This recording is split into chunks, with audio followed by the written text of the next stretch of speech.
चलिए, एक बार फिर से सभी लोगों का स्वागत है आज के इस सेशन में। और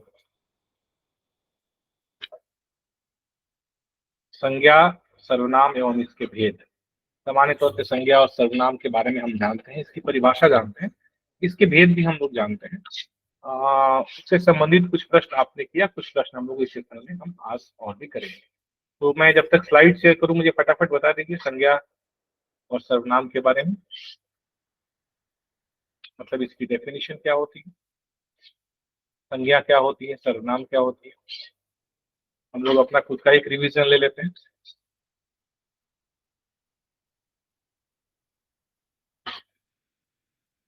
कौन बताएगा?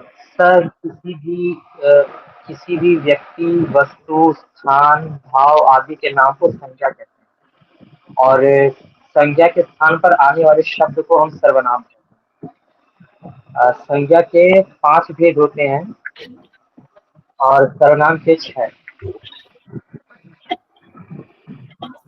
ठीक है, कोई और बता दे संज्ञा के भेद कौन कौन से होते हैं और सर्वनाम के भेद कौन कौन से होते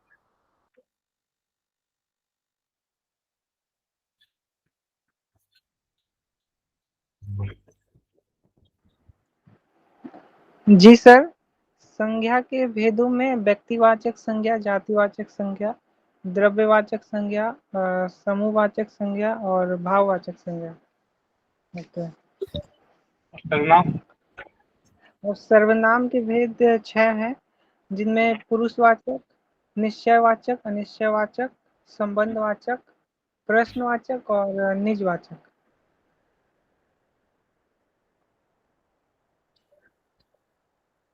ठीक है,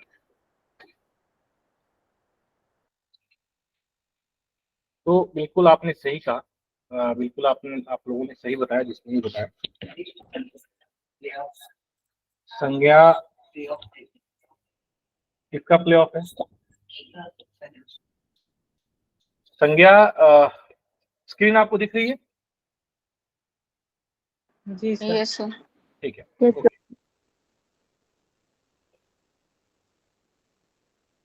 संज्ञा का संधि विच्छेद क्या होगा?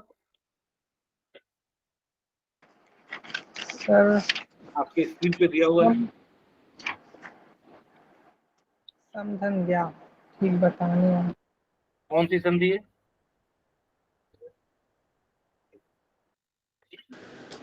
व्यंजन संधि। कौन सी संधि है? व्यंजन समज्ञा, यानी कि जो सही ज्ञान कराए। सही ज्ञान किस चीज का? जो भी शब्द हम लोग देखते हैं वो क्या है वस्तुतः, उस शब्द के बारे में, वो शब्द क्या है जो सही ज्ञान कराए, समज्ञा, इसे हम लोग संज्ञा कहते हैं। तो ये संज्ञा का संधि विच्छेद है। अ, आपने जैसे बताया कि किसी भी वस्तु, प्राणी, है ना, और स्थान, गुण, भाव, नहीं, इनके नाम को हम संज्ञा कहते हैं। ठीक है, उदाहरण आप सब जानते हैं। आप अपने चारों तरफ नजर उठा करके देख लीजिए, जो भी वस्तुएं आपको दिखती हैं, सामान्य तौर पर वो सारे संज्ञा होते हैं। लेकिन क्या केवल जो वस्तुएं हमारे चारों तरफ दिखती हैं वही संज्ञा होती है, या उसके अतिरिक्त भी कुछ संज्ञा और भी होती है? सर, जिस किसी का भी भाववाचक नाम है वो संज्ञा होती संज्ञा है। है। हाँ जी, सर, भाव दिखाई नहीं देता है लेकिन वह संज्ञा है। जैसे जैसे अच्छाई, बुराई। बुढ़ापा।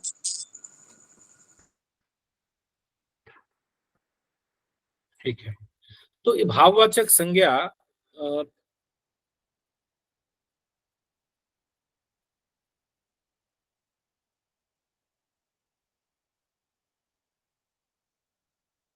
ठीक है, तो हम लोगों ने ये देखा कि वस्तु, प्राणी, स्थान, गुण और भाव। तो भाव की हम बात करें, भाव, अगर हमें कोई शब्द से भाव का पता लगता है या किसी शब्द से गुण का पता लगता है तो इसे हम लोग भाववाचक संज्ञा कहते हैं। तो अभी संज्ञा होता है। बचपन, मिठास, बुढ़ापा, अपनत्व, सौंदर्य, ये सब जो है गुण, अवस्था या भाव, है ना। गुण, अवस्था या भाव, ये तीनों जो व्यक्त करते हैं उसे हम लोग भाववाचक संज्ञा कहते हैं। चतुराई, मित्रता और शत्रु। सामान्य तौर पे जैसा हम लोगों ने देखा, आपने बताया भी कि 5 तरह की संज्ञा हम जानते हैं। उसके अतिरिक्त अगर हम व्युत्पत्ति के आधार पर संज्ञा के भेद की बात करें तो 3 तरह से संज्ञा का 3 भेद होता है। रूढ़ संज्ञा, यौगिक और योग रूढ़। रूढ़, यौगिक और योग रूढ़ हम लोगों ने शब्दों के प्रकार पढ़े हैं। तो जो शब्दों के प्रकार पढ़े, अगर मान लीजिए इस तरह से प्रश्न आपसे पूछ लिया जाता है कि व्युत्पत्ति के आधार पर संज्ञा के भेद कितने होते हैं, 3 होते हैं, ये जान लेना। रूढ़ क्या होता है, यौगिक क्या होता है और योग रूढ़ शब्द क्या होते हैं, ये तो आप जानते हैं। आया ना, आया ना? Yes sir. है ना, हम लोगों ने ऑलरेडी बढ़िया तरीके से इसके बारे में पढ़ा हुआ है। तो वही शब्द जो रूढ़ शब्द होते हैं, वे जो संज्ञा है वे रूढ़ संज्ञा कहे जाते हैं। यौगिक, बता दीजिए फटाफट, रूढ़, यौगिक और योग रूढ़ में क्या अंतर है?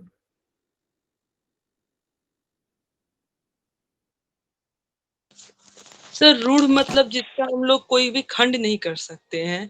जो यौगिक अपने मूल रूप में रहते हैं। हाँ ठीक हाँ, है, जो अपने मूल रूप में रहते हैं। यौगिक संज्ञा का मतलब होता है जिसको हम खंड कर सकते हैं, जिसको हाँ, हम लोग 2 भागों में बांट सकते हैं। 2 या 2 से और अधिक शब्दों से मिलकर के बन जाते हैं, बिल्कुल ठीक है। और और योग रूढ़? योग रूढ़ का मतलब होता है शायद 2 शब्द आपस में मिलके एक तीसरे, मतलब दोनों शब्द का अलग बहुब्रीहि अलग। समास। हाँ, वो तो कोई बहुब्रीहि तीसरा वर्ड बन कोई तीसरा शब्द बन जाए या उसका तीसरा कुछ अर्थ निकल के आ जाए, उसे हम लोग योग रूढ़ कहते हैं। ठीक है, जी ओके। सर। अच्छा, यहाँ पे इसका बढ़िया डेफिनेशन दे दिया है। रूढ़ संज्ञा जिनके खंड निरर्थक होते हैं, नहीं कर सकते हैं। यौगिक संज्ञा जिनके 2 खंड होते हैं। और एक योग रूढ़ मतलब जिनका कोई तीसरा अर्थ निकलता है। पंख, ज, पंकज, पंख से जन्मा हुआ, लेकिन उसका अर्थ क्या होता है, कमल हो जाता है। तो जैसे हम लोग, मैंने बहुब्रीहि समास बोला तो आप सब लोग समझ गए। आप सब लोग वैसे बहुत इंटेलिजेंट ब्रिलियंट लोग हैं। तो संज्ञा के सामान्य भेद आपने बता ही दिया, व्यक्तिवाचक, जातिवाचक, भाववाचक, द्रव्यवाचक या समुदायवाचक। आप लोग अंग्रेजी में जब पढ़ते हैं तो अंग्रेजी में संज्ञा के इन भेदों के अलावा, जो लोग proper noun, common noun, collective noun पढ़ते हैं, उसके अतिरिक्त भी एक काउंटेबल नाउन और अनकाउंटेबल नाउन ऐसा कुछ होता है। पढ़ा है आप लोगों ने? ध्यान याद है आप लोगों को? जब हम यस संज्ञा सर। पढ़ रहे थे तो पढ़ रहे थे। Yes sir, yes. तो हाँ, वहां पे तो ऐसी संज्ञा जो गिनती की जा सके तो वह काउंटेबल, और जो उसकी गिनती ना की जा सके उसे हम लोग अनकाउंटेबल संज्ञा कह देते हैं। यहाँ पर द्रव्यवाचक संज्ञा, समूहवाचक संज्ञा, भाववाचक संज्ञा, जातिवाचक और व्यक्तिवाचक, ये 5 तरह की संज्ञाएं जिसके बारे में हम जानते हैं। व्यक्तिवाचक संज्ञा हमें पता है कि विशेष नाम अगर हो तो व्यक्तिवाचक संज्ञा होता है। विशेष में क्या क्या आ जाएगा? व्यक्तियों के नाम आ जाएंगे, देश का नाम आ जाएगा, नदियों के नाम आ जाएंगे, है ना, शहरों के नाम आ जाएंगे, धार्मिक ग्रंथों के नाम, सागर के नाम। तो इसमें बहुत ज्यादा मतलब एक्सप्लेनेशन की कोई ऐसी बात है नहीं। महीनों के, त्योहारों के, समाचार पत्रों के, ऐतिहासिक युद्धों के नाम। मैं ये पीडीएफ आप लोगों को जब दूंगा तो अल्दो यद्यपि आप अच्छे तरीके से जानते हैं और इसमें आपको ज्यादा संदेह नहीं है, लेकिन फिर भी मेरा ये सलाह रहेगा कि एक बार आप पीडीएफ को पढ़िएगा जरूर थोड़ा सा, क्योंकि बहुत ही आसान विषय है, मतलब बहुत ही आसान टॉपिक है, लेकिन फिर भी जो मैंने पीडीएफ हमने बनाया है वो थोड़ा एक्सटेंसिव करके बनाया हुआ है। कई बार ना हम लोग आसान आसान टॉपिक में भी कई बार एग्जाम में फंस जाते हैं। और अब तो एसएससी जेएसटी के एग्जाम की हालत ऐसी हो रही है और होने वाली है कि जहां पर अब एक एक मार्क्स बहुत मैटर करने वाला होगा। इस तरीके से जो है तैयारी का स्तर अब ये होने लग गया है और इस तरीके से मार्किंग होने लग गई है कि प्री में, है ना, प्री का मैं बार बार कहता हूँ, मेंस हमारे हाथ में नहीं होता है। मेंस हम कुछ भी कर लें, डिस्क्रिप्टिव पेपर हम कितना भी अच्छा लिख लें, लेकिन कई सारी चीजें होती हैं, जो कई सारे फैक्टर्स होते हैं जो हमारे हाथ में नहीं होते। पर प्री तो हमारे हाथ में है, इसमें तो ज्यादा किसी किसी और के हाथ में है नहीं, कोई वेरिएशन ही नहीं है। आप जितना सही करेंगे उतना आपको नंबर मिलेगा। और अब जो है एक एक दो दो नंबर बहुत मैटर करेगा, इसीलिए इसको हम थोड़ा सा एक्सटेंसिव करके, जो भी पीडीएफ आपको हम देंगे ना, थोड़ा एक्सटेंसिव देंगे। मतलब कुछ ऐसी चीजें आपको मिल जाएंगी जो शायद आप न जानते हो या आपको और कहीं ना मिली, उसने पढ़िएगा जरूर। जातिवाचक संज्ञा में जब हम एक किसी भी एक कोई भी एक शब्द जब पूरे समूह या समुदाय का बोध कराता है तो उसे हम लोग जातिवाचक संज्ञा कहते हैं। ठीक है, जिसमें हम देखें तो आदमी, औरत, लड़का, लड़की, स्त्री, पुरुष, ये सब जातिवाचक संज्ञा में आ जाता है ना। उसके अलावा स्थान आदि, जिसमें कि नदी, तालाब, पहाड़, विद्यालय, कचहरी। पशु पक्षियों की जाति, तोता। अब तोता बोलने से जातिवाचक संज्ञा होगा, ऐसा तोता बोलने से तोता पक्षी का नाम है तो व्यक्तिवाचक संज्ञा नहीं। तोता पशु पक्षियों की एक पक्षी की एक जाति है, इसलिए वह जातिवाचक संज्ञा होगा। चिड़िया, मोर, गाय, बकरी, भेड़। कई बार इसमें कंफ्यूजन हो जाती है कि सर बकरी क्या व्यक्तिवाचक संज्ञा? नहीं, किसी बकरी का हमने नाम रखा तो नाम से रखी हुई बकरी, हम किसी बकरी का हमने मान लीजिए नाम रखा दुलारी, दुलारी बकरी है तो दुलारी व्यक्तिवाचक, दुलारी बकरी व्यक्तिवाचक संज्ञा हो जाएगी। लेकिन केवल बकरी जो है वह व्यक्तिवाचक संज्ञा नहीं, वो एक पूरे जाति का बोध करता है, जातिवाचक संज्ञा। पदों के नाम किसान, मंत्री, वकील, शिक्षक, ये जातिवाचक संज्ञा होंगी। इसमें भी कई बार हमें कई सारे लोगों को कंफ्यूजन आता है कि वकील, शिक्षक ये व्यक्तिवाचक संज्ञा नहीं, जातिवाचक, क्योंकि ये पूरे समुदाय का बोध कराते हैं। वकील बोलने से एक व्यक्ति का नाम तो नहीं आता ना, पूरे लोगों का नाम आता है। तो वो मतलब पूरे लोगों का ध्यान आता है कि वे सारे लोग जो काले कोट पहनते हैं वकील, वो एक समूह है, जातिवाचक संज्ञा। पैर, नाक, जीभ, होंठ, ये भी जातिवाचक संज्ञा के अंतर्गत आते हैं। अंग, हाथ, पैर, नाक, जीभ एवं होंठ, ये व्यक्तिवाचक संज्ञा नहीं होती, ये जातिवाचक संज्ञा होती है। ठीक है, जातिवाचक संज्ञा होती है। तो ये आपने देख लिया। उसके बाद भाववाचक संज्ञा, आपने जैसे हमने पहले देखा गुण या अवस्था या फिर भाव का जिससे बोध हो। ठीक है, और थोड़ा एक्सटेंड मतलब इसको थोड़ा सा और हम विस्तार करके देखते हैं, थोड़ा और खींच के देखते हैं। तो गुण एक बात हो गई, दोष, गुण के साथ दोष भी आ गया। ऐसा नहीं कि केवल अच्छा ही, गुण तो हमारे लिए सामान्य तौर पे हम ये समझते हैं ना, गुण मतलब कोई अच्छा गुण। गुण बोलते ही हमारे दिमाग में अच्छे गुण की बातें आती हैं, लेकिन बुरा भी उसके अंतर्गत आ जाएगा, तो उसे हम दोष कहते हैं। तो गुण और दोष दोनों।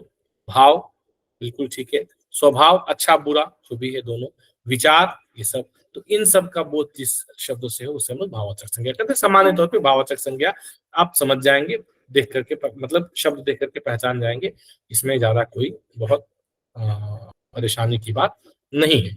अब यहाँ पे एक बात जो हम लोगों के जानने योग्य है वो ये कि जो भाववाचक संज्ञा होते हैं वो बहुत सारे अलग अलग संज्ञाओं से भी बनते हैं। कई बार विशेषण से बनते हैं, कई बार क्रिया से भी बनते हैं। जैसे जातिवाचक संज्ञा से भी बनता है, सर्वनाम से बनता है, विशेषण से बनता है, क्रिया से बनता है, अविकारी शब्दों से बनता है। ठीक है, तो हम लोग इसको एक बार देख लेते हैं कि जातिवाचक संज्ञा से मित्र से मित्रता बन जाएगा, इस तरह के प्रश्न पूछ ले जाते हैं। गुरु से गौरव बन जाएगा, गौरव शब्द किससे बना, गुरु से बना। गुरु क्या है, एक जातिवाचक संज्ञा है। गौरव क्या है, एक भाववाचक संज्ञा है। बूढ़ा से बुढ़ापा बना, बच्चा से बचपन बना, मिठाई से मिठास बना। वैसे ही सर्वनाम से बन जाते हैं। अपनापन भाववाचक संज्ञा किससे बना, तो यह अपना सर्वनाम से बना। सर्वस्व भाववाचक संज्ञा है, किससे बना, तो सर्व है ना, सर्वनाम से बना। निज से निजत्व बना, आप से आपा बना। विशेषण में कठोर से कठोरता बना, आलसी से आलस से बना, सुंदर से सौंदर्य बना, महान से महत्ता बना। तो इस तरीके से कई बार मतलब विशेषण शब्दों से भाववाचक संज्ञा, जातिवाचक संज्ञा से भी भाववाचक संज्ञा, क्रिया से भाववाचक संज्ञा, जैसे सजाना से सजावट, पढ़ना से पढ़ाई, लिखना से लिखाई, पिटना से। और इस तरह के प्रश्न हमारे एसएससी जीएसटी की परीक्षा में बहुत तेरे पूछे जाते हैं। ठीक है, तो जिन लोगों की हिंदी व्याकरण पे अच्छी पकड़ है उनके लिए तो बहुत खैर ज्यादा समस्या की बात नहीं है, लेकिन जिन लोगों को लगता है कि हिंदी व्याकरण पे मेरी इतनी अच्छी पकड़ नहीं है, मैं इंग्लिश ग्रामर में तो अच्छे मार्क्स कर लेता हूँ लेकिन हिंदी व्याकरण में थोड़ी सी दिक्कत आती है मुझे, उन लोगों के लिए इन चीजों के ऊपर ध्यान रखना बहुत जरूरी है।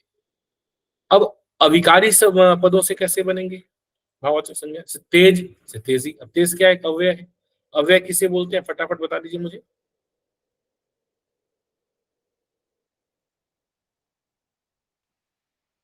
अरे जो मैं हूं लिंग, ना वचन और कारक के अनुसार परिवर्तित ना हो। मेरी आवाज आ रही है ना क्लियर सभी को? जी सर। हाँ, तो जिस पर मतलब लिंग का, वचन का, एक मतलब कारक किसी का भी है ना? मतलब ऐसे शब्द जिन पे वचन, लिंग और पुरुष इत्यादि का कोई फर्क ना पड़े, उनका प्रयोग जो है उसी रूप में, चाहे वो पुल्लिंग में हो रहा है, स्त्रीलिंग में हो रहा है, एक वचन में हो रहा है, बहुवचन में हो रहा है ना, काल में हो रहा है, वर्तमान काल, भूतकाल, भविष्य काल, जिस काल में भी हो रहा है, तो एक ही तरीके से उन शब्दों का प्रयोग हो। ठीक है, ऐसे शब्दों को हम लोग अविकारी शब्द कहते हैं, उनमें कोई विकार नहीं उत्पन्न होता है। तेज से तेजी, दूर से दूरी, निकट से नैकट्य, समीप से समीपता, बाहर से बाहर, है ना। कुछ शब्द हैं यहाँ पे जातिवाचक से भाववाचक बने हैं। नॉर्मली आप सब जानते हैं, डाकू से डाका, स्त्री से स्त्रीत्व, युवक से युवक, विद्वान से विद्वता। ठीक है, वैसे ही सर्वनाम से भाववाचक संज्ञा हमने देख ही लिया। अपना तो अहंकार, अहम से अहंकार बना है कुछ कुछ शब्द, है ना। बाकी मम से ममता बना है, मम मम मम मेरा, मम मेरा, मम से ममता, है ना। अपना अपना तो ये हो गया, देख लीजिएगा एक बार। विशेषण से भी आप देख, विशेषण से तो फिर बहुत सारे हैं, है ना, बहुत सारे शब्द हैं विशेषण से बने हुए, तो ये है। और क्रिया शब्दों से बहना से बहाव, बिकना से बिक्री। अब बिक्री शब्द बिकना से सजाना से सजावट, है ना, ये सारे आपके हो गए। अव्यय शब्दों से हमने देख ही लिया, धिक्कार, दिक से धिक्कार, दूर से दूरी, तेज से तेजी, निरंतर से निरंतरता, निकट से निकटता, तो ये सब हो गया। व्यक्तिवाचक और भाववाचक संज्ञा एक वचन में ही प्रयुक्त होती हैं, इनका बहुवचन नहीं होता है। हम तो ऐसे नहीं बोलेंगे ना कि रामू को आने दो, राम को आने दो, है ना, जैसे लड़कों हो गया तो जातिवाचक संज्ञा हो जाएगी। तो व्यक्तिवाचक और भाववाचक संज्ञा एक वचन में ही प्रयुक्त होती है। प्रश्न पूछे कि निम्नलिखित में से कौन सी संज्ञा केवल एक वचन में प्रयुक्त होती है? व्यक्तिवाचक, भाववाचक, जातिवाचक, समूहवाचक, इस तरीके का कुछ प्रश्न पूछ दे तो क्या उत्तर देना है आपको। तो इस तरह से प्रश्न भी अब एसएससी बना रही है और बना सकती है, तो हमें ये ध्यान रखना। जातिवाचक संज्ञा एक वचन तथा बहुवचन दोनों में प्रयुक्त होते हैं, तो हमने बता ही दिया। द्रव्यवाचक संज्ञा जिससे किसी पदार्थ का बोध हो, जिसे मापा या तोला जा सके, ठीक है, तो इसे हम लोग द्रव्यवाचक संज्ञा कहते हैं, जिसमें कि धातुओं के, खनिजों के नाम हो गए, पदार्थों के नाम हो गए, गुड़, शक्कर, गेहूं, सरसों, नमक, दूध, पानी, घी, तेल, ये सब आपका द्रव्यवाचक। समूहवाचक मतलब ऐसी संज्ञा जिससे एक वस्तु के या प्राणी के समूह का बोध होता है। तो कई बार ये प्रश्न बन जाता है कि सर समूह का बोध तो जातिवाचक संज्ञा में भी होता है, तो फिर क्या अंतर होगा जातिवाचक संज्ञा और समूहवाचक संज्ञा में? जातिवाचक संज्ञा में उस जाति के नाम का बोध होता है, उस समूह के नाम का बोध होता है, और समूहवाचक संज्ञा में एक उससे हमें ऐसा पता लग, जैसे हमने बोला शब्द, जैसे हमने बोला, क्या बोला, भीड़, तो मतलब क्या है कि बहुत सारे लोग एक जगह इकट्ठा हुए, वो भीड़। तो वो जो समूह एक जगह इकट्ठा हुआ, प्राणियों का पूरा समूह एक जगह आया, उससे हम लोग समूहवाचक संज्ञा कहते हैं। हमने बोला सेना पूरी, मतलब एक आदमी से सेना तो बनेगी नहीं, बहुत सारे लोग एक जगह इकट्ठा होंगे तो सेना बनेगी, ठीक है। संघ, जैसे कक्षा, कक्षा मतलब कम से कम 50, 100, 30, 40, 35 बालकों का एक समूह, तो वो समूहवाचक संज्ञा, ठीक है। ये थोड़ी सी कुछ विशेष बातें हैं जो जानने योग्य है। कई बार व्यक्तिवाचक संज्ञाओं का हम लोग जातिवाचक संज्ञा के रूप में प्रयोग करते हैं, और आजकल जो पैटर्न है एसएससी का प्रश्न पूछने का, वो इसी तरह के प्रश्न पूछ लेगी, है ना। जैसे वो दे देगी, इस संसार में रावणों की कमी नहीं है, और रावण शब्द को वह ऐसे अंडरलाइन कर देगी, और प्रश्न पूछ दिया जाएगा कि रेखांकित शब्द निम्नलिखित में से किस प्रकार की संज्ञा है। अब आप सोचेंगे रावण, अरे रावण तो नाम है, पर यहाँ पे रावण नाम तो है, लेकिन यहाँ रावण एक विशेष चरित्र वाले लोगों के जाति का बोल सकते हैं, या लोगों के समूह का बोल सकते हैं, जो भी आप बोले, तो उसका बोध रावण कराता है।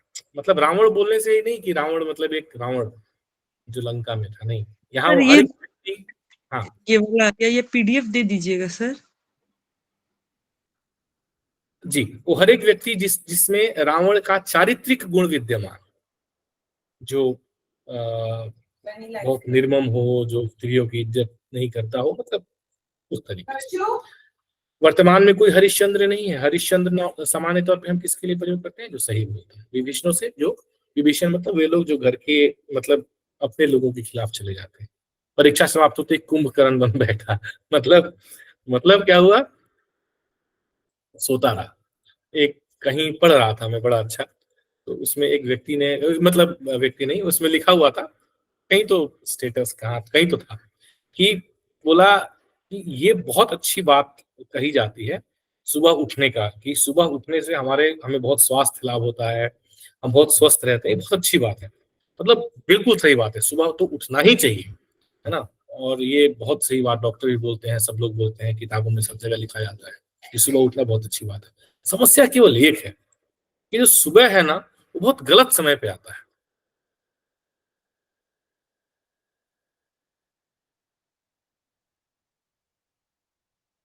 है ना। सुबह आता ही गलत समय पे है ना, थोड़ा लेट आता, मतलब 10-11 बजे सुबह आता तो कितना बढ़िया रहता है ना। तो हम सब सुबह सही समय पे उठ जाते। तो इस तरीके से जो है परीक्षा समाप्त होती है, वह कुंभकर्ण बन बैठा मतलब बहुत होता है। आजकल देश में अनेक जयचंद मतलब गद्दार, तो जयचंद गद्दार शब्द का पर्याय हो गया। तो मेरे कहने का मतलब ये है कि इस तरह के शब्द जो है इन्हें हम लोग जातिवाचक संज्ञा कहेंगे जब वह इस तरह से प्रयोग में लाए जाए, और ये इस तरह से प्रश्न आपसे पूछे जाते हैं। आगे देखते हैं, जातिवाचक का व्यक्तिवाचक के रूप में ही प्रयोग होता है। अभी हमने क्या देखा, व्यक्तिवाचक का जातिवाचक के रूप में, और क्या देखा, जातिवाचक का व्यक्तिवाचक के रूप में। कैसे? गोस्वामी जी ने रामचरितमानस की रचना की, गोस्वामी जी ने रामचरितमानस की रचना की।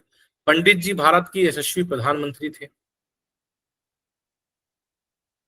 अब गोस्वामी यहाँ पे अगर देखा जाए तो वैसे गोस्वामी शब्द जो है वह क्या है, जातिवाचक, क्योंकि गोस्वामी एक व्यक्ति नहीं, गोस्वामी तो एक पूरा एक जाति बोधक शब्द है। लेकिन इस वाक्य में हमने तुलसीदास जी के लिए गोस्वामी शब्द का प्रयोग किया, पंडित जी हमने जवाहरलाल नेहरू जी के लिए हमने प्रयोग किया, गांधी जी को राष्ट्रपिता कहते हैं, तो गांधी शब्द वैसे तो जातिवाचक थे, परंतु इस नेताजी ने आजाद हिंद फौज का गठन किया। अब जैसे हम नेताजी को बोला तो फिर यहाँ पे वही तीसरा अर्थ, नेताजी बोला हमने तो तीसरा अर्थ में निकल गया। नेताजी मतलब सामान्य नेताजी नहीं, सुभाष चंद्र बोस, वह उनके लिए रूढ़ हो गया। हम बोलते हैं कि ऐसे शब्द उनके लिए रूढ़ हो गए। गोस्वामी जी तुलसीदास जी के लिए रूढ़ हो गया, पंडित जी जवाहरलाल नेहरू जी के लिए रूढ़ हो गया। माझी ने पर्वत काट कर रास्ता बना दिया, तो माझी मतलब दशरथ माझी। तो अब दशरथ माझी ना बोलने से माझी बोलने से दशरथ माझी ही समझ में आता है। वैसे भारत में करोड़ों माझी है, भारत में करोड़ों गांधी है, लाखों तो होंगे ही, मतलब बहुत बड़ी तादाद है, करोड़ों पंडित जी हैं, और नेताजी की तो कोई कमी नहीं है। मतलब वो तो घर घर में, गली गली, नुक्कड़ चौराहे पे, और आजकल चुनाव के मौसम में तो नेताओं की बाहर आइए, जिधर देखो नेता ही मिलेंगे आपको, है ना।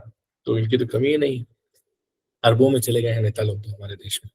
तो इस तरीके से ये हमें देखना है। वैसे ही भाववाचक संज्ञाओं का भी जातिवाचक के रूप में प्रयोग होता है। अच्छा, ये भी बहुत बढ़िया, बहुत इंटरेस्टिंग। वर्तमान संस्कृति में पहनावे बदल गए हैं, वर्तमान संस्कृति में पहनावे बदल गए। बताइए कौन सा शब्द जातिवाचक संज्ञा के प्रयोग हुआ? सर संस्कृति। सर संस्कृति,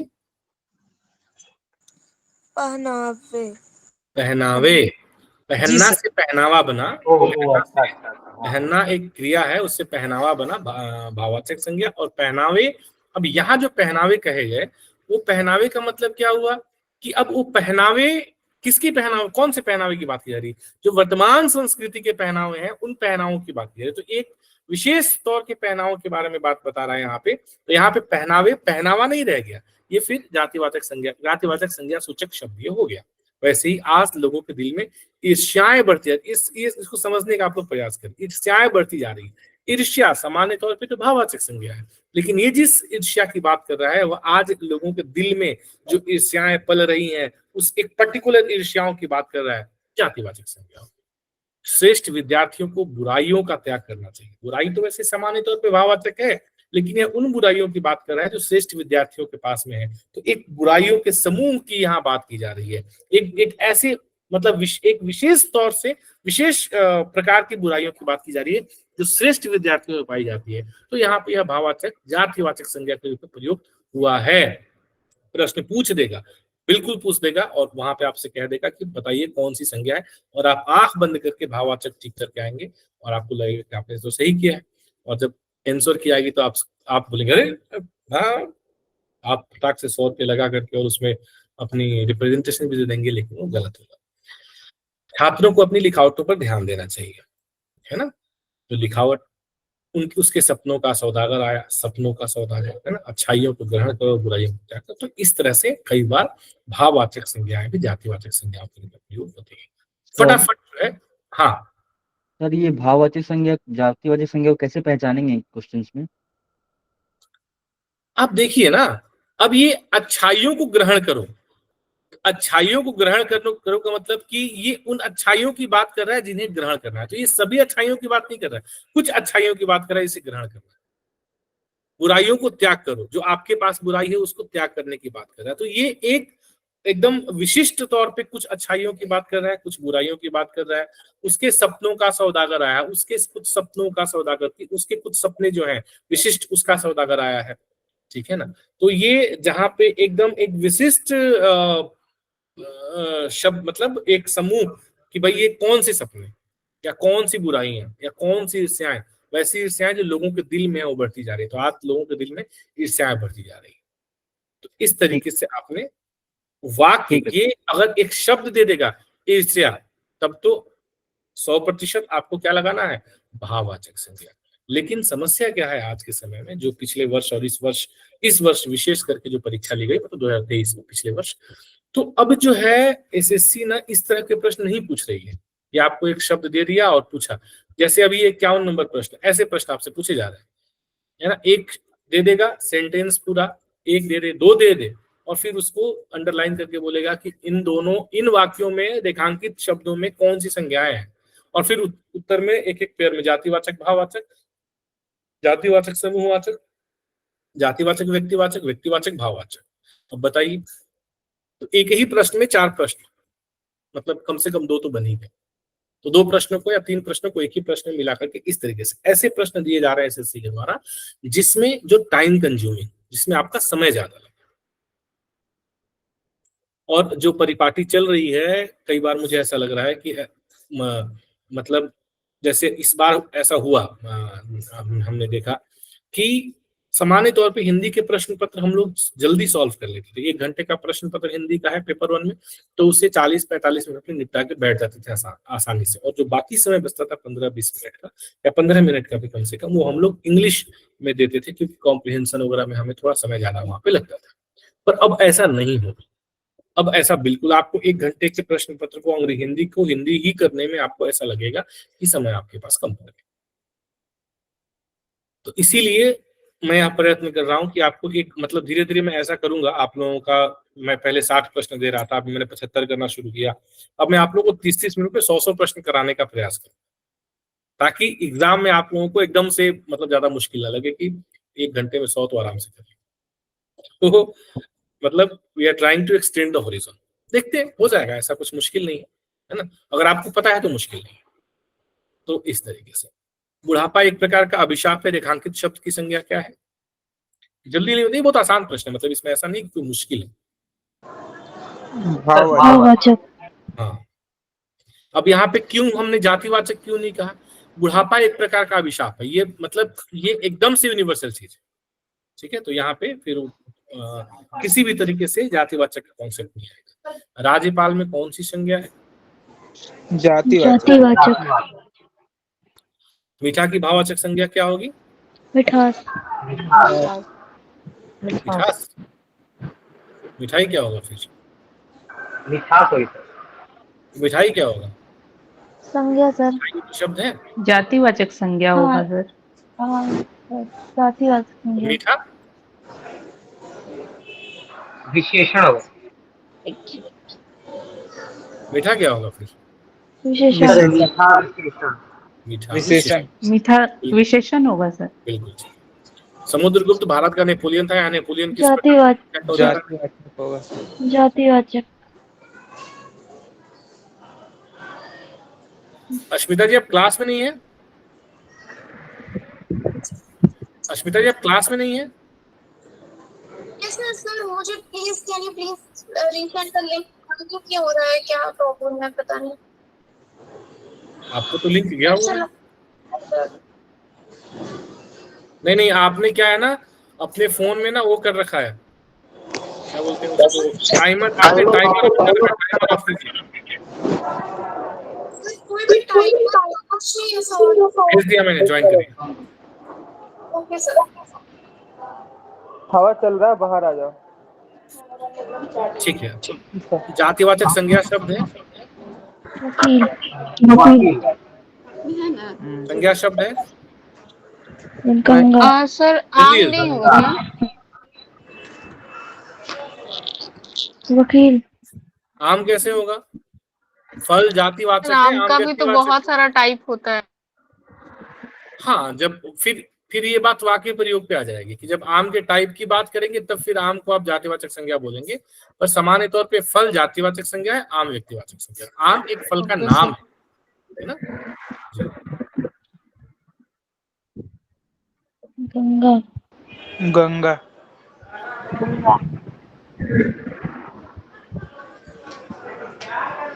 सबका समूहवाचक। समूहवाचक। समूहवाचक। जी समूहवाचक। ए समूहवाचक।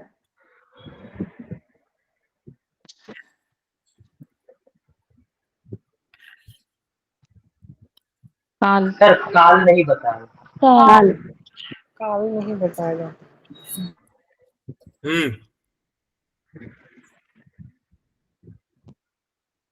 शिशु। लोहा। अच्छा हाँ शिशु। जातिवाचक संज्ञा कौन सी है? शिशु। शिशु। शिशु सर। कोई लोहा बोल रहा है? नहीं सॉरी सर गलती से है। वो व्यक्तिवाचक सोच लिया था। ठीक है, सर एक डाउट था सर। बोलिए। सर कभी कभी कोई व्यक्तिवाचक संज्ञा जातिवाचक के रूप में प्रयोग होता है, जैसे कि सर अभी शिशु जो है सर, इसका कोई नाम भी तो हो सकता है ना किसी पर्सन का, तो कभी हम इसको जातिवाचक में भी डिनोट करते हैं, कभी व्यक्तिवाचक में भी, तो कभी इसको कैसे आइडेंटिफाई करेंगे सर?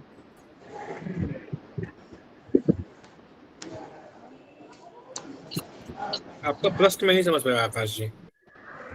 सर मेरा क्वेश्चन ये था सर कि कभी कभी कोई व्यक्तिवाचक संज्ञा जातिवाचक के रूप में प्रयोग होती है, जैसे कि ये शिशु सर, शिशु तो किसी का नाम भी हो सकता है सर। तो जैसे किसी जगह का नाम भी कभी कभी क्या होता है कि वो व्यक्तिवाचक के रूप में होता है। ठीक देखिए है सुनिए मेरी बात सुनिए। शिशु जब नाम होगा तो वह नाम व्यक्तिवाचक संज्ञा होगा। शिशु बोलने से हमें एक विशेष प्रकार की जाति शिशु, है ना, वैसे लोग, वैसे बच्चे जो 1 साल से लेकर के और 7-8 साल तक या 5 साल तक जो भी मान लीजिए, वो शिशु बोलने से बोध होता है।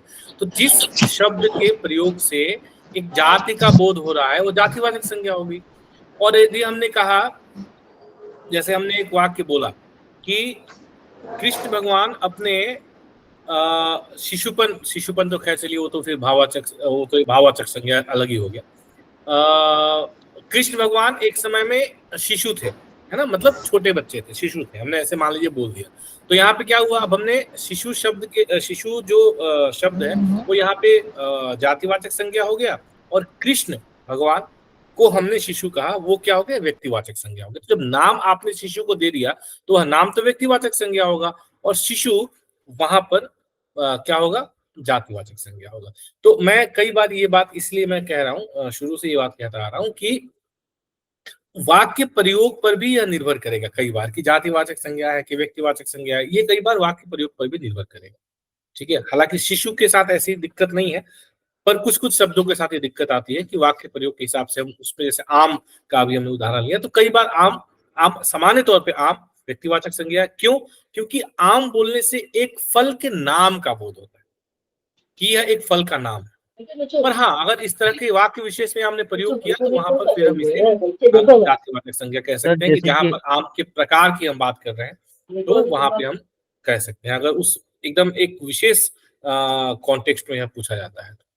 ठीक है, सर जैसे जैसे कि सर अभी आपने श्री कृष्ण भगवान की बात की थी सर, हाँ। जैसे कि मैं एक सेंटेंस बना रहा हूँ सर कि यह भगवान मुझे अच्छे लगते हैं, तो भगवान शब्द से सर एक जाति का बोध होता है कि एक समुदाय भगवान का है, अगर हम नॉर्मल सेंटेंस में देखें। लेकिन इस सेंटेंस में अगर हम कहें कि यह भगवान मुझे अच्छे लगते हैं, तो इससे में ये व्यक्तिवाचक के रूप में प्रयोग होगा ही फिर जातिवाचक के रूप में? कौन से भगवान? जैसे हमने कहा कि शंकर भगवान मुझे अच्छे लगते हैं, मान नहीं लीजिए। सर, मैं किसी नाम को डिनोट नहीं कर रहा हूँ, जैसे कि यह हाँ, भगवान मुझे अच्छे लगते हैं, जस्ट एक सिंपल सा सेंटेंस है, लेकिन इसमें जैसे भगवान को देखिए ऐसा सेंटेंस तो होगा नहीं ना। मतलब यह जैसे अगर समझने सर्वनाम है तो वो भी तो किसी हाँ संज्ञा के बिल्कुल, लिए ऐसा आया होगा सेंटेंस तो ना। होगा नहीं। इसमें भाषा को इग्नोर करो ना, हिस्ट्री पढ़ रही है, कोई बात। ठीक है सर। तो इसमें देखिए ये तो वाक्य अपने आप में पूर्ण मतलब वो नहीं हुआ ना, क्योंकि ये वाक्य किसी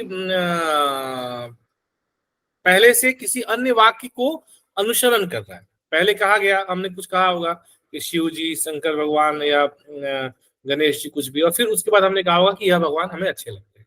तो फिर उस ऐसी स्थिति में भगवान जो है वो तो जातिवाचक संज्ञा होंगे, और जो जिस संज्ञा के लिए हमने यह सर्वनाम का प्रयोग किया है तो वह व्यक्तिवाचक संज्ञा हो जाएगी भगवान, है ना, ठीक ऐसा। है सर।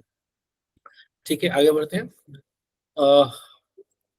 किस विकल्प के सभी शब्द भाववाचक संज्ञा है?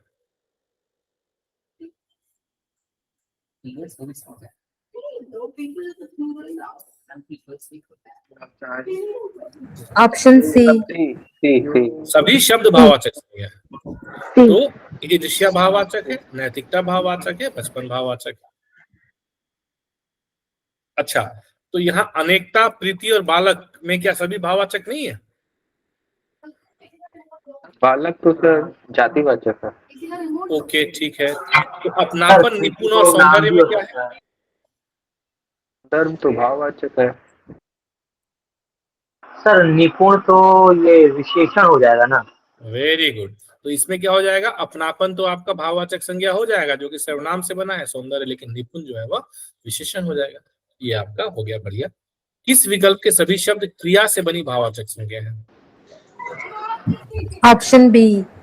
पढ़ना से लिखाई बन गया, लिखना से लिखावट बन गया, बिल्कुल ठीक है।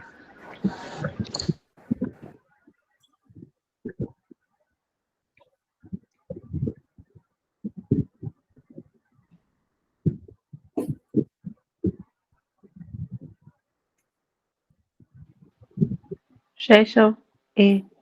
शैशव। अभी हम चर्चा कर ही रहे थे, शिशु से शैशव बन गया। सौंदर्य क्या है? भाववाचक। भाववाचक। कौन सी, मतलब किससे बनी हुई भाववाचक संज्ञा? विशेषण। विशेषण से। सुंदर से बनी हुई भाववाचक संज्ञा सौंदर्य।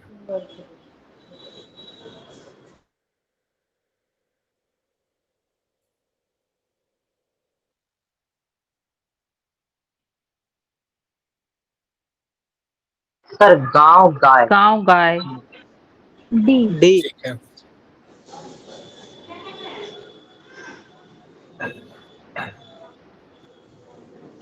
मैं और स्क्रीन बड़ा करूं क्या, दिख रहा है ना?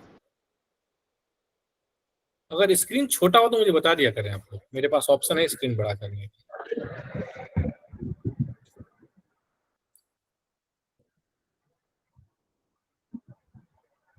और जब भी आप लोग क्लास करें, स्क्रीन में जब शेयर करूं तो आप लोग अपने फोन को ना लैंडस्केप मोड में रखें, ऐसा ऐसा रखा करें, ऐसा।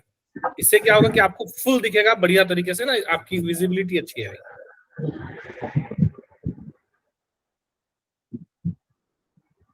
संभव हो तो एक हेडफोन रखा करें क्लास करते वक्त, है ना, एक हेडफोन रखा करें क्लास करते वक्त, और फोन को अपने से दूर रख करके।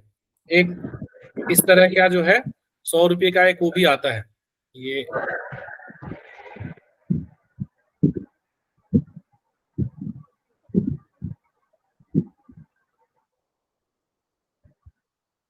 सर आई थिंक सी होना चाहिए। क्या होना चाहिए?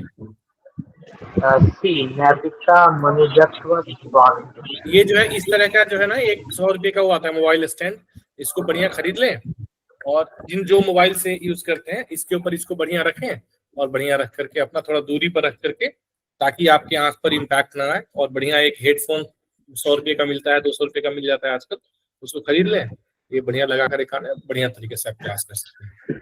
तो मतलब आप लोग करते होंगे, आप लोग बहुत इंटेलिजेंट है मुझे पता है, लेकिन फिर भी मैं बता देता हूँ ताकि ऐसा ना हो कि आगे चल करके आपकी आंखों पे सर 20 का नहीं 20 वाला यूज ना करें, देखिए वो खराब कर देगा। ये कम से कम 200 रुपये तक का खरीदे सर ज्यादा। ईयरफोन का नहीं, वो स्टैंड की बात हो रही है। अच्छा स्टैंड, हाँ स्टैंड तो ठीक है, जो भी चलेगा। हाँ आज मतलब ये तो मैं वैसे बोल दिया, स्टैंड तो आजकल लोग प्लास्टिक वाले भी आ जाते हैं, तो वो जो भी आए आप खरीद लें और बढ़िया तरीके से जो है यूज करें। तो वैसे आप सब लोग जब अनुवाद अधिकारी बन जाएंगे तो जैसे ये जो है आप देख पाएंगे, देख रहे हैं आप लोग इसे, देख रहे हैं, ये उपहार स्वरूप मिल गया है, भारत सरकार दी है सर। हाँ ये जो है, तो ऐसे आपको उपहार स्वरूप कहीं ना कहीं मिल जाएगा, तो खरीदने की जरूरत नहीं पड़ेगी। हम जो है इसका पूरे तरीके से फायदा उठाते हैं। सर फिर क्लास करने की भी तो जरूरत नहीं पड़ेगी। देखिए ऐसा है कि मेरा इस संबंध में ये मानना है कि ठहरा हुआ पानी और रुका हुआ इंसान, है ना, दोनों के साथ क्या होता है? ठहरा हुआ पानी देखा है आपने? जम जाता है सर। हाँ, इसीलिए जो है पढ़ते, तो ये ऐसा क्षेत्र है जिस क्षेत्र में आप आए हैं ना, इसमें पढ़ते निरंतर रहना है, ज्ञान निरंतर आपको प्राप्त करते रहना है, अपने आप को अपडेट निरंतर करते रहना पड़ेगा। यह क्षेत्र लगातार दिन प्रतिदिन और वास्ट विस्तृत होता चला जा रहा है, और अब विशेष करके जब इस क्षेत्र में, अनुवाद के क्षेत्र में आर्टिफिशियल इंटेलिजेंस पूरी तरीके से अपनी पैठ बना चुकी है, और अब जब तकनीक का हम लोग बहुत बड़े स्तर पे प्रयोग कर रहे हैं, अब जब तकनीक का प्रयोग इनेविटेबल एसेंस हो गया है हमारे लिए, मतलब हमारे कैडर के लिए, अब जबकि हिंदी को राजभाषा बनाने के लिए और हिंदी को विश्व की एक बहुत ही प्रमुख भाषा बनाने के लिए पूरी तरीके से मतलब एकदम जोर शोर से तैयारी चल रही है, हर एक स्तर पे लगातार काम चल रहा है, तो ऐसी स्थिति में अपने आप को अपडेट करना बहुत आवश्यक है। ऐसा ना सोचें कि केवल डॉक्टर और वकील बेचारे कोई जिंदगी भर पोथी में पढ़ना पड़ता है, सबको पढ़ना पड़ता है। यदि आपको अपने आप को अपडेट रखना है, आगे बढ़ते रहना है, निरंतर आपको एक के बाद एक सीढ़ी करते जाना है। और ये जो प्लेटफॉर्म है, इसको बनाने और इससे जुड़ने का जो मुख्य मकसद है वो ये बिल्कुल नहीं है जो हम लोग कर रहे हैं। मतलब ये तो इसका बस एक कह सकते हैं कि इट्स टिप ऑफ आइसबर्ग, मतलब शुरुआत है जस्टिस का। हम लोगों का, मैं कई बार आज ओपन सेशन में भी इस बात की चर्चा कर रहा हूँ, बाकी जैसे यूपीएससी के सेशन में कई बार इस बात की चर्चा कर चुका हूँ कि ये जो हम लोगों ने एक कह सकते हैं कि ये शुरू किया है यज्ञ, है ना, ये एक बहुत बड़े उद्देश्य के साथ इस यज्ञ को शुरू किया गया है, क्योंकि आप सभी लोग जो लोग आज यहाँ पे मतलब बहुत ही मेहनत और बहुत ही लगन के साथ पढ़ाई कर रहे हैं, मुझे पता है कि आप सब लोग काबिल हैं और आप लोग चाहें तो इस क्षेत्र के अतिरिक्त भी किसी क्षेत्र में जाकर के अपना करियर बना सकते हैं और आप सब लोगों को सरकारी नौकरी मिल जाएगी, क्योंकि आप सभी लोग मेहनती हैं और तभी आप लोग इस सेशन में जुड़ करके इस तरीके से इतनी पढ़ाई कर रहे हैं, है ना। नहीं तो बहुत सारे लोग हैं जिनको की बहुत सारी सुविधाएं होने के बावजूद भी वो नहीं पढ़ पाते। आप लोग ढूंढ करके मोबाइल से, लैपटॉप से, जैसे तैसे करके पढ़ाई करके और आप लोग प्रयास कर रहे हैं इस क्षेत्र में आने के लिए।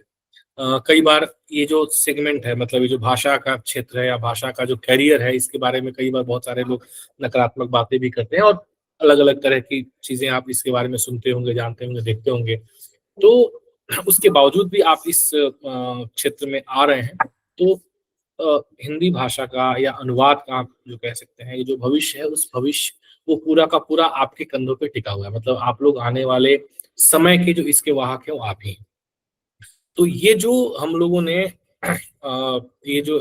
कह सकते हैं कि यज्ञ की शुरुआत करी है, और आप सारे लोग, जैसे इस बार हमारे लगभग 36-37 लोग इस वर्ष 2023 में चयनित होकर के अलग अलग विभागों में अनुवाद अधिकारी के पद पे पदस्थ हुए या कुछ दिनों में हो जाएंगे, उससे पहले भी।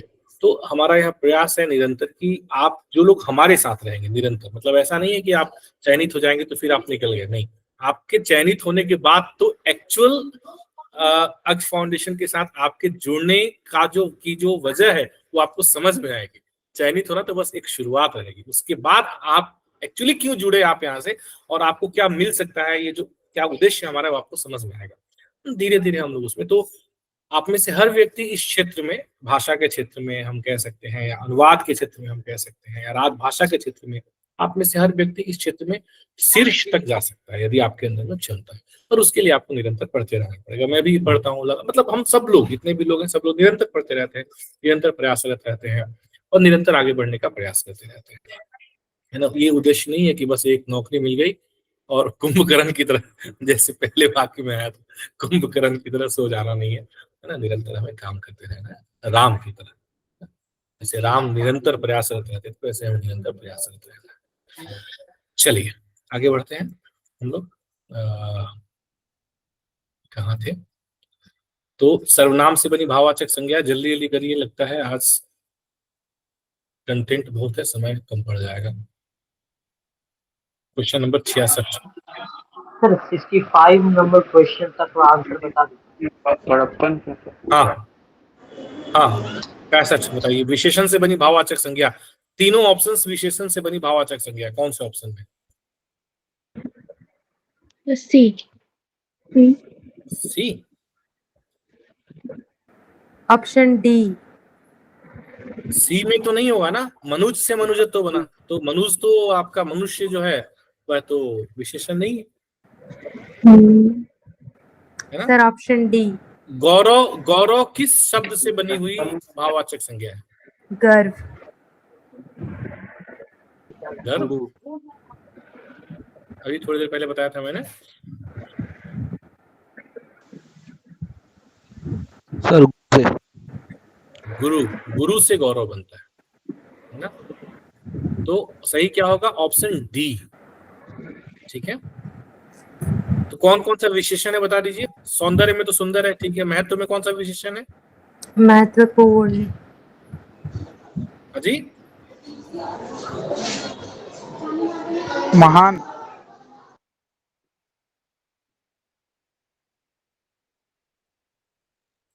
नहीं, महान नहीं, महान नहीं। महान और महत्व अलग अलग चीज है। महत्ता। महत्ता से महत्ता से महत्व। और प्राथमिकता में? प्राथमिक। प्राथमिक से प्राथमिक। इनमें सर्वनाम से बनी भाववाचक संज्ञा? सर ममता। ममता। ममता। क्या है सर्वनाम? ममता। मम। सर्वनाम क्या है? मम। मम। मम। क्रिया से बनी भाववाचक संज्ञा नहीं है? पढ़ा। कमाई, भला। पढ़ाई, भलाई, भलाई। और भलाई। भलाई। ठीक है।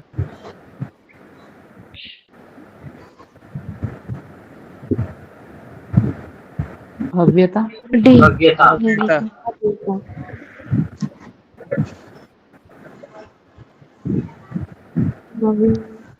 बी। नवीनता।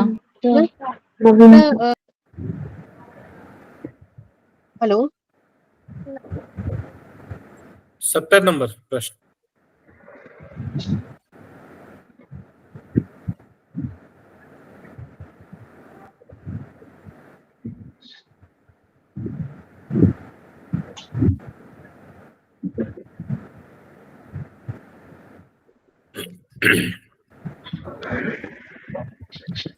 व्यक्तिवाचक। ऐसे ही शब्दों से आप लोग काउंटर करने वाले हैं। बार बार कह रहा हूँ, ऐसे ही प्रश्न से आप लोगों का काउंटर होने वाला है। और भाववाचक। व्यक्तिवाचक और भाववाचक। ठीक है, मतलब ऑप्शन ए हमारा सही होगा।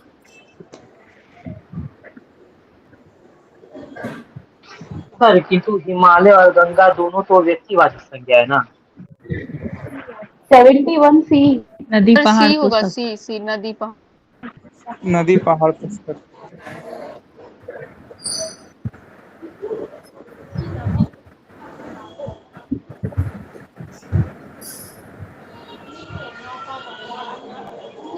दानव ब्राह्मण मनुष्य। बॉम्बे 20 है। बी।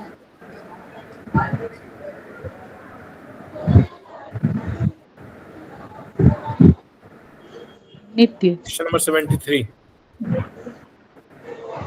नित्य सर, बी।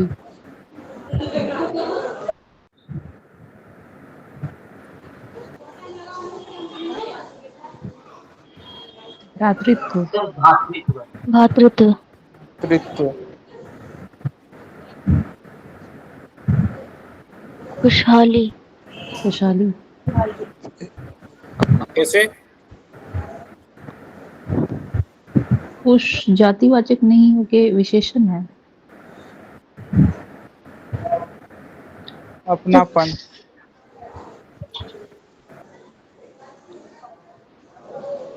सर ये क्वेश्चंस जो दिया हुआ ये लिख ले सर, या ये वाला पीडीएफ मिल जाएगा? ये पूरा पीडीएफ मिल जाएगा आपको। ठीक। जी, लिखने की कोई आवश्यकता नहीं।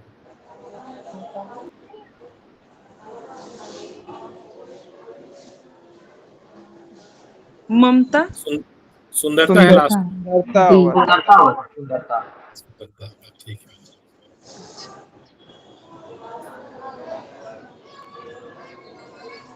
प्रश्न। बताइए। जटिल प्रश्न। सर कौन सी ग्रुप में डालते हैं आप पीडीएफ? मुझे अभी तक पीडीएफ नहीं दिखा इसलिए पूछ रहा हूँ। अवंतिका जी। जी सर। आप पहले तो अपना नाम चेंज कीजिए, मतलब नाम पता चेंज नहीं करना, बार-बार नाम चेंज नहीं करना है, इसमें चेंज करना है। इसमें आपका कुछ और कुछ और ही नाम आता रहता है। अरे नहीं सर, मैंने किया था, ये पता नहीं वो ग्रुप में हुआ पीडीएफ I नहीं don't है, know। एप्लीकेशन पे पीडीएफ है। जहाँ पे आपकी क्लास अपलोड होती है ना, जी। वहीं पे एप्लीकेशन पे पीडीएफ भी अपलोड होती है साथ साथ। सर लर्निंग अक्षर। हाँ, 86 नंबर क्वेश्चन का उत्तर बताइए। सर मुझे लग रहा है सी, समस्या। एक ढंग का प्रश्न आया है। सर समस्या हो सकती है। स्थिति। जटिल समस्या होगा कि जटिल स्थिति होगी कि जटिल प्रश्न होगा? दृष्टि तो जटिल नहीं होती। जटिल तो समस्या। प्रश्न जो है ना, प्रश्न जो है वो कठिन होते हैं, है ना? प्रश्न क्या होते हैं? कठिन होते हैं। जटिल समस्या। और हाँ, स्थिति अगर हम उस संदर्भ में देखेंगे तो स्थिति मुश्किल होती है ना? अगर वैसे वैसे देखें तो उस संदर्भ में, और समस्या जो जटिल होती है।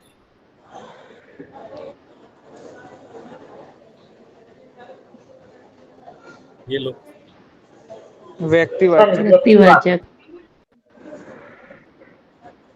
समूहवाचक।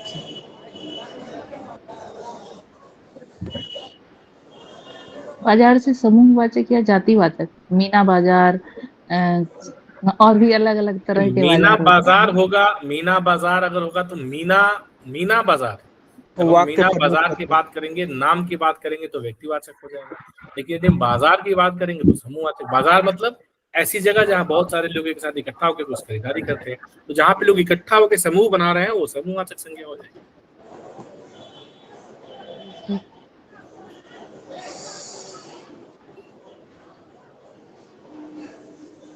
जातिवाचक।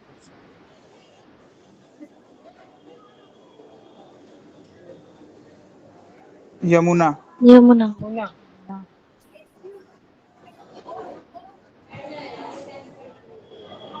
क्रोध। क्रोध।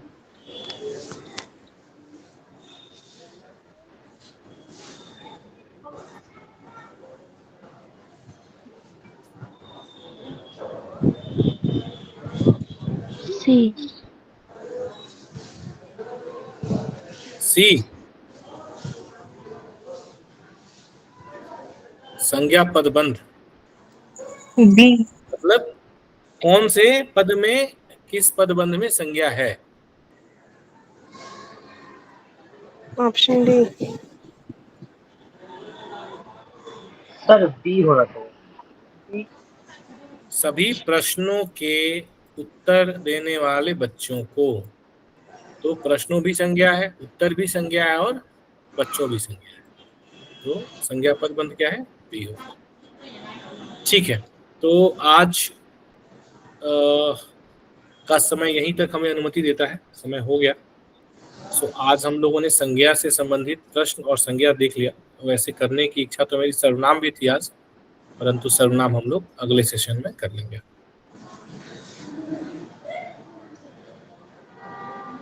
अगले सेशन में हम लोग शुरू करके सर्वनाम खत्म करके फिर क्रिया शुरू कर लेंगे। तो अगले सेशन में हमारा मतलब नेक्स्ट वीक में, नेक्स्ट ट्यूसडे को हम सर्वनाम और क्रिया बहुत महत्वपूर्ण है।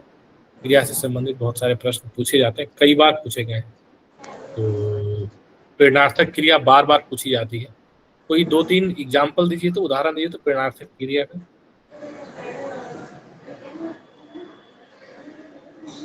मुझसे खाया नहीं जाता। नहीं, ये तो वाक्य हो गया। वह अखबार पढ़वाता है। वह रामू से अखबार पढ़वाता है। वह गायिका से गवाता है।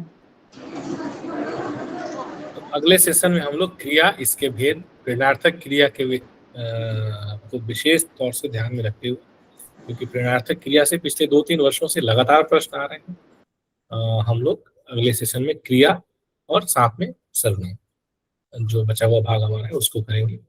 सर्वनाम से कुछ प्रश्न भी है, सर्वनाम के कुछ प्रश्न हम लोग करके देखते हैं। आप लोगों ने वैसे किया ही है। इसका जो सैद्धांतिक पक्ष है इसको हम लोग अगले सेशन में कर लेंगे। कुछ प्रश्न देखते हैं, 5-7 प्रश्न देखते हैं, थोड़ा सा आपका रिवीजन हो जाएगा। किस वाक्य में निजवाचक सर्वनाम नहीं है? अपना अपना कार्य करके ही घर जाना, आप आगे आ जाएं, यह काम तुम स्वयं कर लो, वो अपने आप चला गया। सर बी में नहीं है। आप आगे आ जाओ सर।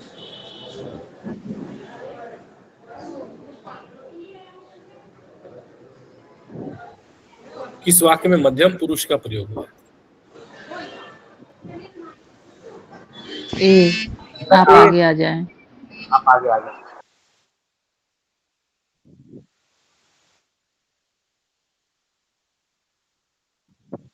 तुम अपनी पुस्तक पढ़ो। अपनी पुस्तक पढ़ो। सी। क्या होता है संबंधवाचक सर्वनाम? सर जैसे एक का संबंध दूसरे के साथ रहेगा, जैसे जैसा करोगे वैसा भरोगे, या जो जैसा करता है उसको वैसा मिलता है, जैसा तैसा, जो सो, ऐसा क्या होगा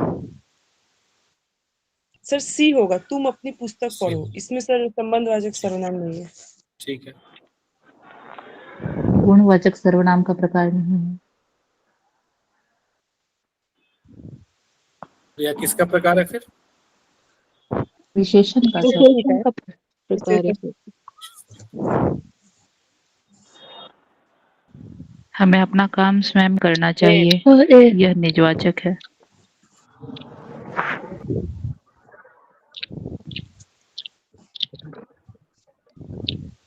अनिश्चयवाचक। अंकित पद तो है नहीं, आपने बता कैसे दिया? देख लिए। क्योंकि और कुछ हो नहीं सकता। रेखांकित कोई है। क्या होगा? अनिश्चयवाचक। बिल्कुल ठीक है। सर जो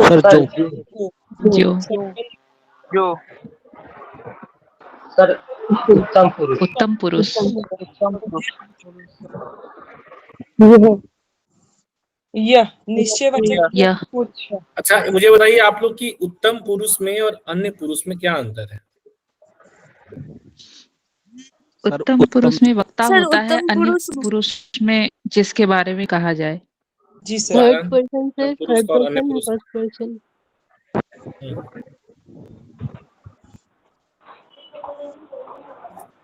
उत्तम पुरुष और अन्य पुरुष को उदाहरण बताइए।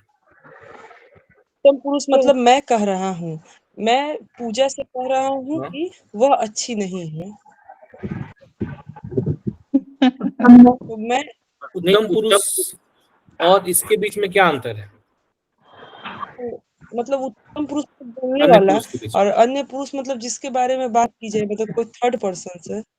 नहीं वो डेफिनेशन तो मैं समझ गया, मैं आपसे ये पूछ रहा हूँ कि आप मुझे दो सर्वनाम ऐसे बताएं जो उत्तम पुरुष के हैं और दो सर्वनाम ऐसे बताएं जो अन्य पुरुष के हैं। उत्तम पुरुष में मैं और हम, और अन्य पुरुष में यह और वह। मतलब जो अंग्रेजी का फर्स्ट पर्सन है वो हिंदी में क्या हो गया?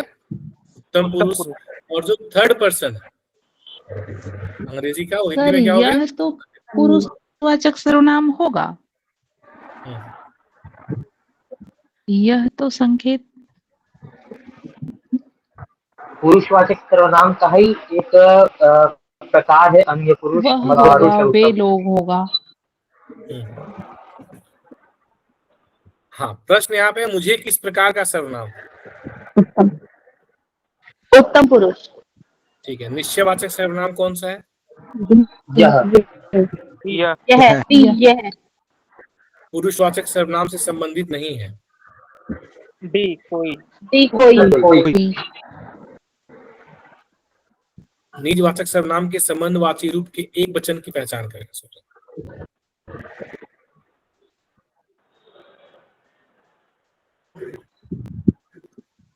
स्वयं।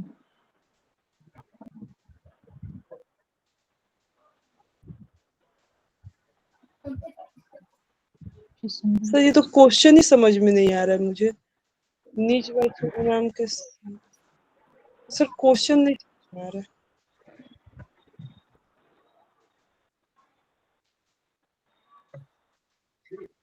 सर ये तो बाउंसर है। क्या है? बाउंसर है सर। ऑप्शन देखिए। सर क्वेश्चन का पहले मतलब बताइए सर, क्वेश्चन थोड़ा समझ। आप स्वयं अपना इनमें से कोई नहीं।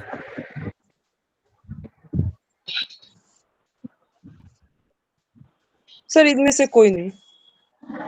सर ऊपर सर ऑप्शन दिखाइए। सर इसका मतलब क्या है क्वेश्चन का?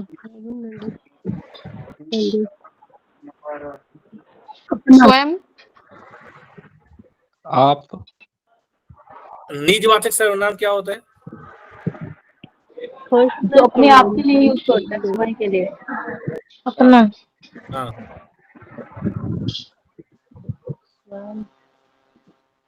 तो प्रश्न पूछ रहा है कि निजवाचक सर्वनाम के संबंधवाची रूप के एक वचन की पहचान करें।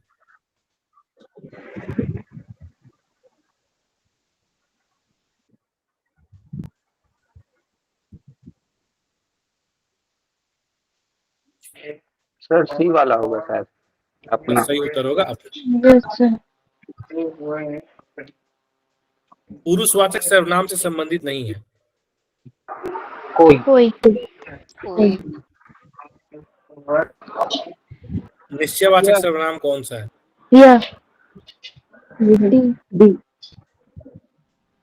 गुणवाचक। प्रश्न रिपीट हो गया। एक ही प्रश्न बार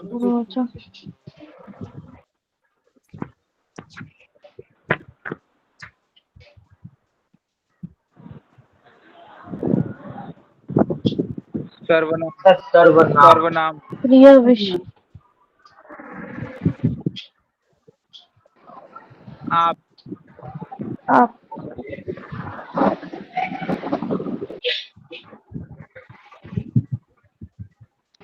सर्वनाम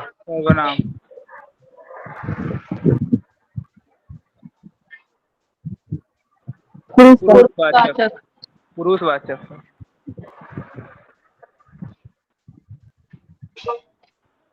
तू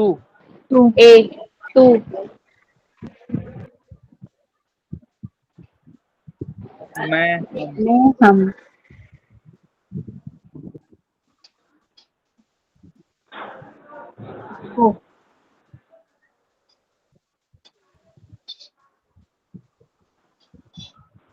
उससे उससे सर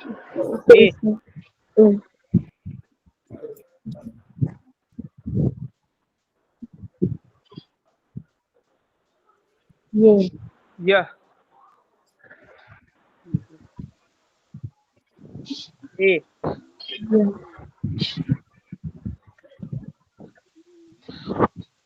क्वेश्चन।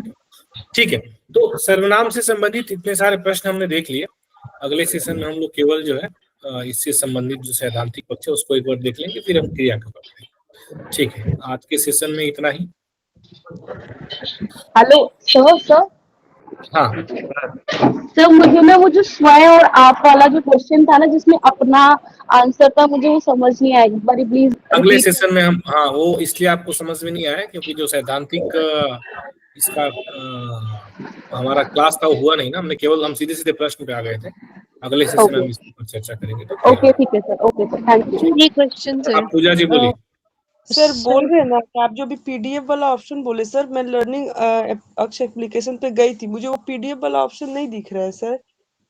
आप मुझे कल मॉर्निंग में कॉल कर लीजिए, मैं बता दूंगा। सर एक चीज आपको क्या करना है, पीडीएफ देखिए, आपको एप्लीकेशन ओपन करना है। एप्लीकेशन ओपन करके और आपको सिलेक्ट करना है आरआईपीसी, एसएससी, जेएसटी, जहां से आप टेस्ट देते हैं। वहां पे नीचे जाकर के एक वीडियो सेक्शन होगा, वीडियोस है ना, उसमें जाएंगे तो डेट वाइज आपको ना अलग अलग फोल्डर मिलेंगे। मतलब पहले तो अलग अलग फोल्डर मिलेंगे, जैसे हिंदी व्याकरण का, अंग्रेजी इंग्लिश ग्रामर का, राजभाषा का, ऐसे आपको अलग अलग फोल्डर्स मिल जाएंगे। उन फोल्डर्स में फिर डेट वाइज आपको सारे क्लास के रिकॉर्डेड वीडियोज रहेंगे और उनके ठीक सामने एक पीडीएफ का आइकन बनाया रहेगा, उसको क्लिक करेंगे, पूरी पीडीएफ मिल जाएगी आपको। ठीक है सर, मैं हर बार आपसे पूछती हूँ सर, वीडियो का या पीडीएफ का कुछ ना कुछ गड़बड़ हो ही जाता है सर। मैं ट्राई करूंगी, अगर नहीं होगा तो मैं आप तो पूछूंगी सर। सर एक क्वेश्चन है सर, सीबीएसई जेटीओ की क्लासेस कब से शुरू होंगी सर? देखिए, सीबीएसई जेटीओ की अलग से कोई क्लासेस नहीं होंगी। सीबीएसई जेटीओ के लिए हम लोग मॉक टेस्ट तैयार कर रहे हैं और उसके ऊपर एक सेशन मैं पिछले संडे को करने वाला था, लेकिन थोड़ा सा समय अभाव के चलते मैं कर नहीं पाया था। तो हम एक सेशन करेंगे जिसमें कि हम लोग सिलेबस और उसका कैसे प्रिपरेशन पैटर्न क्या होना चाहिए उसके ऊपर हम लोग थोड़ा चर्चा करेंगे। सीबीएसई जेटीयू का सिलेबस बहुत ही उल्टा सिलेबस दे दिया है, जिसमें कि आपको इंग्लिश और हिंदी के नेट का पूरा सिलेबस उठा करके वहाँ पे दिया हुआ है। सर मुझे, हाँ वही सर, वो बहुत वास्ट है सिलेबस, बहुत वास्ट है जी। तो उतना वास्ट है नहीं, हाँ, तो इतना वास्ट पढ़ना तो बहुत मुश्किल है। एक ही तरीका बचता है, मॉक टेस्ट लगाओ जितना आप लगा सकते हो, है ना, क्योंकि भाई जो इंग्लिश साहित्य से पढ़ा है उसके लिए तो फिर भी थोड़ा आसान हो जाएगा, पर जो हिंदी साहित्य से पढ़ा है उसके लिए तो बहुत मुश्किल काम है। क्योंकि इंग्लिश साहित्य वाले चूंकि इस क्षेत्र में हैं और वो राजभाषा के और अनुवाद की तैयारी कर रहे हैं, तो उन्होंने हिंदी साहित्य थोड़ा बहुत कभी ना कभी पढ़ा ही होगा, लेकिन हिंदी साहित्य वाले तो इंग्लिश साहित्य नहीं पढ़े होंगे, तो उनके लिए बहुत मुश्किल है। तो इसलिए हम लोग प्रयास कर रहे हैं कि उसके ऊपर कुछ मॉक टेस्ट क्रिएट करने के लिए। तो उसमें 2.5 घंटे का जो समय दिया हुआ है, तो मैं ऐसा कर रहा हूँ कि अलग अलग सेगमेंट के मॉक टेस्ट रहेंगे। एक में पेपर 1 और 2 एक में रहेगा, और पेपर 3 के लिए अलग से रहेगा। फिर पेपर 3 का हिंदी अलग, इंग्लिश अलग। तो छोटे छोटे मॉक टेस्ट आपको हो जाएंगे। मॉक टेस्ट दें आप लोग। बाकी जो उसमें 2-3 एक कंपेरेटिव लिटरेचर का है, तो ये सब जो टॉपिक्स हैं थोड़े से नए से आपको लगेंगे, उसके ऊपर हम लोग अलग से स्पेशल क्लासेस करेंगे। वो मैं बता दूंगा, उसके लिए कोई अलग से ग्रुप फॉर्म नहीं होगा। जो भी होगा डायरेक्ट आपको इंफॉर्मेशन मिलेगी आपके पर्सनल उस पे, और आप उस हिसाब से आप मिलिए। जी सर, ठीक है। सर मेरे पे लिंक नहीं आ रहा है सर। जैसे एक टेस्ट वाला लिंक आ जाता है, मगर एक क्लास वाला लिंक नहीं आता है। अच्छा, आपने आपका जो कंट्रीब्यूशन वाला वो शेयर किया था मुझे? हाँ सर, मैंने शेयर किया था, 2-3 बार शेयर कर चुका हूँ। ठीक है, आप एक बार मुझे कल सुबह याद दिला दीजिएगा प्लीज, है ना? ठीक है सर। सर मैसेज भी करते हैं सर, आप देखते हैं, फिर लगता है फिर बिजी हो जाते होंगे सर। हो सकता है। मैं एक बार मुझे कल सुबह याद दिला दीजिएगा, मैं कर दूंगा। सर दूसरे से मैं वैसे अभी देखता हूँ, मैं अभी कर देता हूँ। अगर मैं आपका एक बार देख लेता हूँ, मुझे एक बार वापस से वो रीफॉरवर्ड कर दीजिए, तो मैं भी कर दूंगा। ठीक है सर। जस्ट रीफॉरवर्ड। एक्चुअली वो थोड़ा सा अपडेशन के चक्कर में ना हमारे पास पिछले वर्ष जो भी लोग आए थे, तो उसका हमारे पास रिकॉर्ड नहीं था करके, उसको थोड़ी समस्या आ रही। Okay, thank you so much, all the best, शुभ रात्रि। परसों मिलते हैं। परसों हम लोग टेंस करेंगे, है ना? तो परसों से मिलते हैं हम लोग।